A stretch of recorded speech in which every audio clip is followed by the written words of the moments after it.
Hey, it's Jazz here from thebassmastermind.com. Welcome back to the channel. Today I'm going to show you the 5 mistakes bass players make when changing their strings. I did my own little research on YouTube and Google before I made this video, and I found that these 5 mistakes weren't really addressed in any other videos I watched. So I just wanted to share with you 5 mistakes that I've come across when changing my bass strings, and now I've corrected them. But hopefully by the end of this video, you'll know what to watch out for when changing your strings and you won't make the same mistakes that I have. So I don't want to waste any more of your time. Let's just jump straight into the first mistake. The first mistake is changing all your strings at the same time. Now this is probably the biggest mistake I see bass players make. The problem with changing all your strings at once is that you can bend the truss rod. The truss rod is just the metal pole that goes down the middle of the bass neck.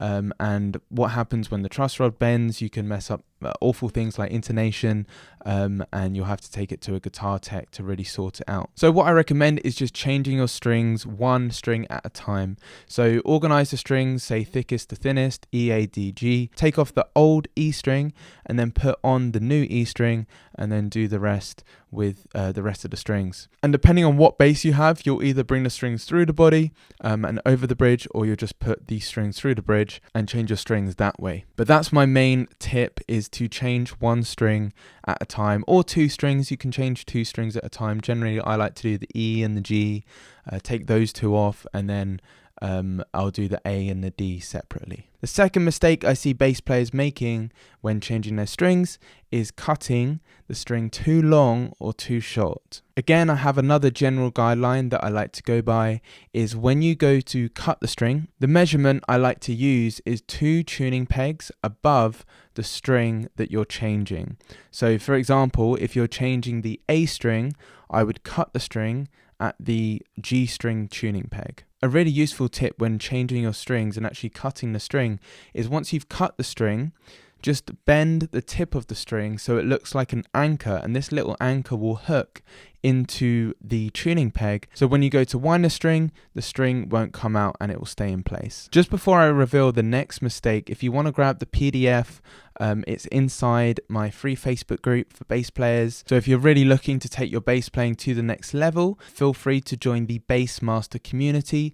You can click the link below this video and you can get access to all my free bass lessons. I've got resources in there, and there's even some step-by-step online courses specifically for bass players, absolutely for free. This group is starting to become one of the fastest growing communities for bass players. So if you're looking for some more support in your bass playing and to be surrounded by a community of like-minded bass players, make sure to click the link below to join the free Facebook group, as this is the perfect place to ask all your bass related questions. Now moving on to the third mistake, wind the string around the wrong way. So let me show you how to wind the string correctly and which way to wind the string depending on which bass you have.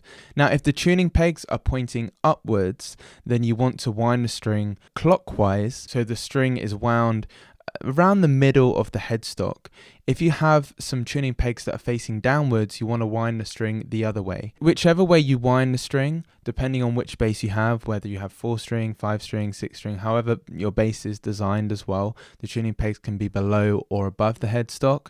But depending on what bass you have, you want to make sure that you're winding the string around the center of the headstock. And kind of sticking with the theme around winding the string, the fourth mistake I see bass players make is not winding the string on top of itself. If you followed my tips so far, you would have cut the string at the correct height, so you shouldn't get this problem, but just make sure that you're winding the string on top of itself. And if you've done the anchor tip that I just showed you earlier in this video, then the string should keep in the nut as you wind. So just make sure that the string is in the nut as you're winding, and make sure that the string is winding on top of itself. Now I'm just super curious, I would love to know in the comments below this video what your biggest takeaway so far, and which tip has actually helped you the most, or something that surprised you, or something you've learned from this video. And if you can, timestamp your biggest takeaway in the comments below. Say it could be 1 minute and 33 seconds, and this just really helps other people watching this video, but also me, so I know which part of this video you have found most valuable. The fifth mistake I see bass players making when changing their strings is only tuning your bass once. So once you've changed your strings, you obviously need to tune your bass and make sure the strings are in tune and that your bass is in tune.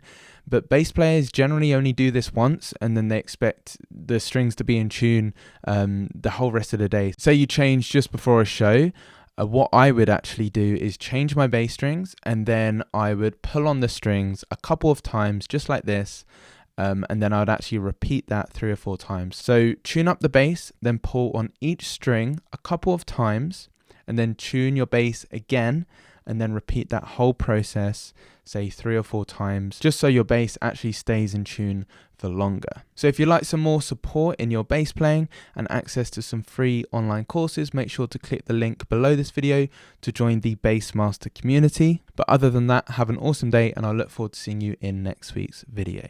Hey, and before you go, have you checked out this video on my channel? I think it's really going to help you.